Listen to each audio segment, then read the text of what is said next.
الحمدللہ رب العالمین والصلاۃ والسلام علی سید الانبیاء والمرسلین۔ حاضرین محترم، میں آج ایک آپ کو اصول اور ضابطہ دے رہا ہوں۔ اگر یہ کنسیپٹ کلیئر ہو جائے تو بہت سے مسائل آپ خود حل کر لیں۔ اور یہ ضابطہ اور اصول اور کنسیپٹ ہے علم غیب کے حوالے سے۔ آپ کو علم ہے، علم غیب کو لے کے بڑی بحثیں ہیں۔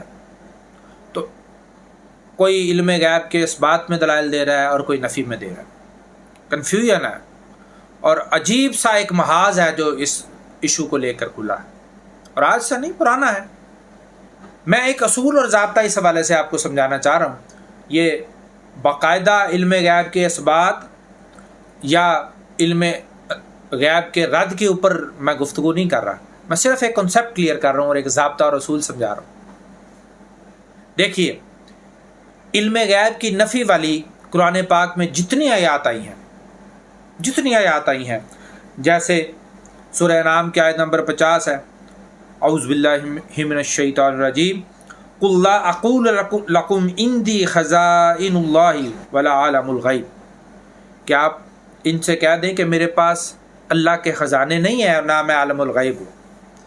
ایسے سورہ نمل کی آیت ہے، قل لا یعلم من فی السماوات والارض الغیب الا اللہ، کہ یہ کہہ دیں کہ زمین و آسمان کے اندر جتنا غیب کوئی نہیں جانتا سوائے اللہ کے۔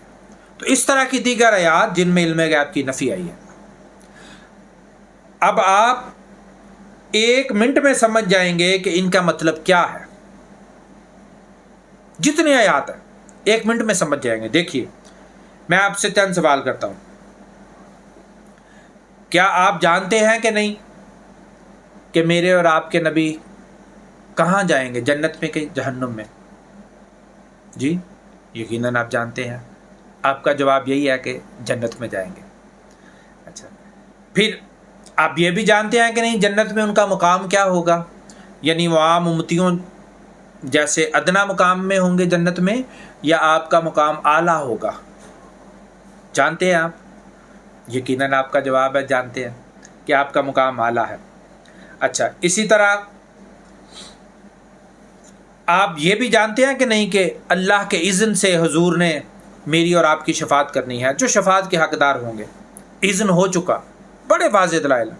اگر کسی کا جواب نہیں میں ہے کہ حضور شفاعت نہیں کریں گے، تو پھر ان درجنوں آیات اور احادیث بخاری اور مسلم کا کیا کریں گے جس میں شفاعت کا صراحتاً حضور کی شفاعت کا اثبات ہے؟ اور اگر آپ کہیں کہ ہاں کریں گے، یعنی حضور جنت میں ہوں گے، حضور جنت میں بھی اعلیٰ مقام پر ہوں گے، اور نہ صرف جنت کے اعلیٰ مقام پر ہوں گے بلکہ اپنی شفاعت سے کئی دوزخیوں کو بھی جنت میں لے جائیں گے۔ جب آپ یہ بات جانتے ہیں، میں یہ بات جانتا ہوں، حضور کا ہر امتی یہ بات جانتا ہے، تو پھر آئیے اس آیت کا مفہوم کیا لیں گے۔ حضور فرما رہے ہیں سورہ احقاف کی آیت نمبر 9، قل ما كنت بدعا من رسل وما ادری ما يفعل بی ولا بکم، کہ میں کوئی نیا رسول نہیں آ گیا، میرے سے پہلے بھی رسول آتے رہے، اور میں نہیں جانتا کہ میرے ساتھ کیا کیا جائے گا اور تمہارے ساتھ کیا کیا جائے گا مرنے کے بعد۔ حضور یہ فرما رہے ہیں قرآن پاک کی آیت کے الفاظ میں کہ وما ادری ما یفعل بی ولا بکم، کہ میں نہیں جانتا کہ میرے ساتھ کیا کیا جائے گا اور تمہارے ساتھ کیا کیا جائے گا مرنے کے بعد۔ تو اب بتائیے، ابھی تھوڑی دیر پہلے میں بھی جانتا تھا کہ حضور کے ساتھ کیا ہوگا، اور آپ نے بھی سارے جواب ہاں میں دیے کہ ہاں ہم جانتے ہیں، تو پھر حضور نہیں جانتے؟ یعنی حضور خود نہیں جانتے؟ یعنی جسے میں بھی جانتا ہوں، آپ بھی جانتے ہیں، ہر امتی جانتا ہے، جس بات کا علم ہے، وہ علم حضور کو نہیں ہے؟ آپ سوچ میں پڑ گئے۔ یہاں تک آپ کو لانا تھا کہ وہ بات جو امتی جانتا ہے اس کی نفی اگر نبی کر رہے ہیں تو اس کا مطلب کیا ہے۔ یہ اصل بات ہے، یہ کنسیپٹ ہے، یہ اصول اور ضابطہ ہے جو میں آپ کو سمجھانا چاہتا ہوں۔ وہ کیا ہے کہ جہاں جہاں نفی آئی ہے علم غیب کی، وہ ذاتی علم کی نفی ہے، قدیم علم کی نفی ہے، ازلی علم کی نفی ہے کہ وہ ذاتی قدیم ازلی علم صرف اللہ رب العزت کا ہے، نہ اس جیسا علم کسی کا ہو سکتا ہے، نہ ہوا نہ ہوگا، نہ اس جیسا ادراک کسی کا ہو سکتا ہے، نہ ہوا نہ ہوگا۔ باقی اپنے بندوں کو جس کو جتنا چاہتا ہے وہ عطا کرتا ہے، علم غیب ان پر ظاہر کر دیتا ہے، علم غیب کی اطلاع دے دیتا ہے، جتنا چاہتا ہے جب چاہتا ہے تدریجاً گریجولی اپنے انبیاء کو دیتا ہے۔ اور ہمارا یہ ماننا ہے، آپ اسے جیسے بھی کہہ لیں، عقیدت کی بنیاد پہ کہہ رہے ہیں جیسے بھی، کہ نبی کریم صلی اللہ علیہ وسلم کو، ہمارے آقا کو اللہ نے سب سے زیادہ علم عطا کیا۔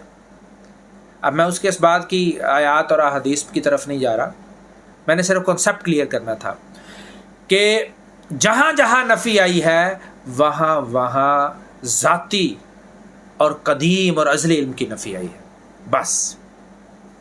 اور اگر آپ کہیں گے کہ نہیں ہم اس اصول اور ضابطے کو نہیں مانتے، نہ مانے، تو پھر وہ ابھی جو میں نے پہلے آپ سے گفتگو کی اس کا نتیجہ بتائیں، وہ کہاں گئی؟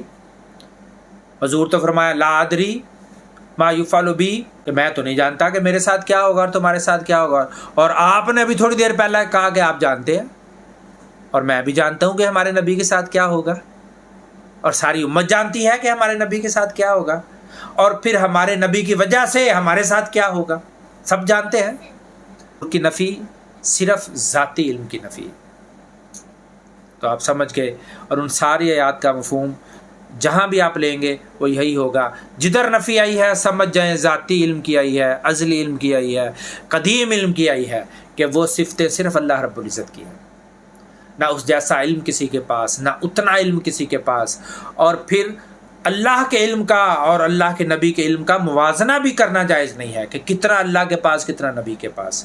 اور جس طرح یہ جائز نہیں ہے، اسی طرح اپنا علم اور نبی کا علم، یعنی امتی اور نبی کے علم کا موازنہ کرنا بھی جائز نہیں ہے۔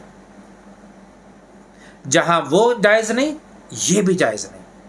امید ہے کہ انشاءاللہ آپ کو یہ ویڈیو ضرور فائدہ دے گی۔ وما علیہ الا البلاغ المبین۔